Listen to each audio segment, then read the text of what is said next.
Hello friends, welcome back to my channel. कल हम लोग ने देखा लिबरलाइजेशन एंड प्राइवेटाइजेशन। आज हम लोग देखेंगे globalization regarding economic reforms in India. ठीक है। And the process of globalization has always been used in economic terms, though it has always taken a political and cultural dimension. Once economic changes occur, they have several socio-political manifestations. Globalization is generally termed an increase in economic integration among nations.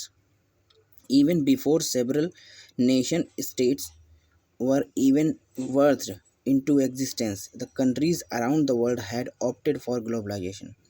That is, a closer integration of their economies. This globalization lasted from 1800 to almost 1930s, interrupted by the Great Depression and two wars which lead to retrenchment, and several trade barriers were erected since early 1930s, and the concept was popularized by the Organization of Economic Cooperation and Development in the mid 90s, again after the wars. In its earlier deliberalization, the organization had defined globalization in a very narrow and business like sense. Any cross-border investment by an OECD company outside its country of origin for its benefit is globalization. After this summit of OECD proposal for replacing the GATT General Agreement on Trade and Tariff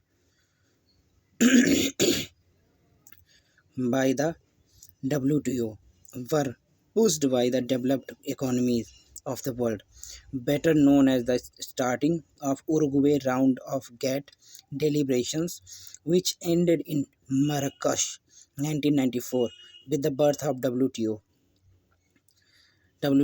World Trade Organization. In the meantime, of OECD had defined by mid 1980s globalization officially as a shift from a world of distinct national economies to a global economy in which production is internationalized and financial capital flows freely and instantly between countries.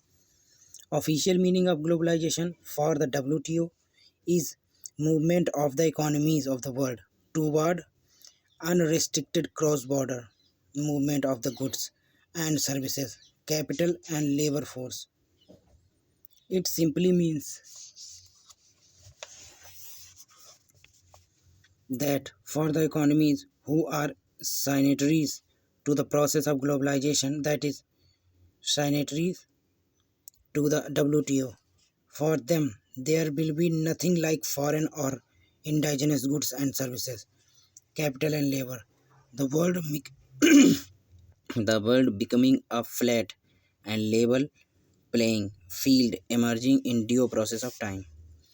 For any political scientist who are today a very dominant force in the world, globalization is the emergence of a situation when our lives are increasingly shaped by the event that occur at a great distance from us, about which the decisions are not taken by our conscious selves.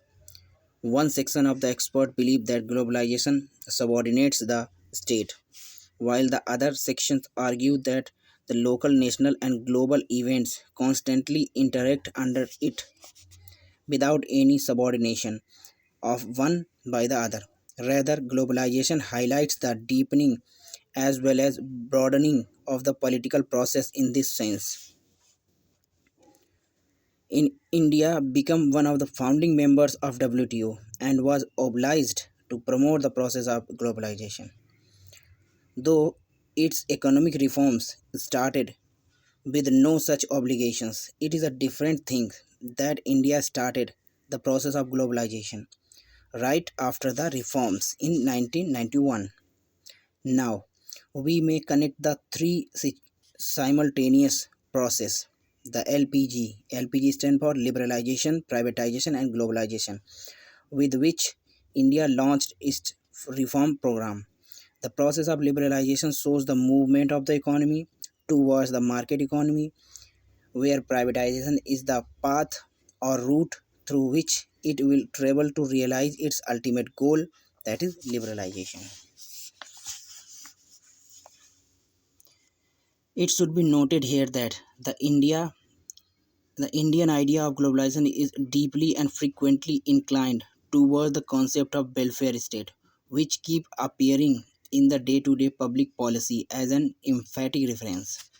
Whole world, including the IMF and World Bank, IMF stands for International Monetary Fund and World Bank, now increasingly recognizes the fact that official goal of globalization of the world economies would not take place without providing the poor of the world a better standard of the living. Even if globalization is complete without including almost one-fifth of the world's population, that is the poor, will it be called development of the world? Blends of protectionism. Amidst rising protectionism in the world, India also seems to be fine tuning its stand on globalization, which has become more visible in the wake of the COVID 19 pandemic. In May 2020, the government gave a very emphatic call for self reliance by launching the Atmanirbhar Bharat Abhiyan Self Reliant India campaign, which aims to boost the MSME, micro, small, and medium enterprises, agriculture, and pan India supply chain, import substitutions, discouraging imports, boosting export through expansion of labor intensive manufacturing industries, besides unshaking the economic potential through effective and speedier reforms, while officially remaining committed to multilateralism, that is globalization. Reform measures. The economic reform program that India launched consisted of two categories of measures: macroeconomic stabilization measures. They include all those economic policies which intended to boost the aggregate demand in the economy, be it domestic or external. For the enhanced domestic demand, the focus has to be on the increasing the purchasing power of the masses, which entails an emphasis on the creation of gainful and quality employment opportunities. Structural reform measures. They include all the policy reforms which have been initiated by the government to boost the aggregate supply of goods and services in the economy. Let's talk about the generations of the economic reforms. Though there was no such announcement or the proposal while India launched its reform in 1991. In the coming times, many generations of the reforms were announced by the government. A total of three generations of the reform have been announced till the date, while experts have on to suggest the fourth generation as well. We may substantiate the component of the various generations of the reform to properly understand the very characteristic and nature of the reform process in India. And this thing we will talk about the tomorrow. And this is done for the today. And we will meet again and keep watching my videos. Thank you so much.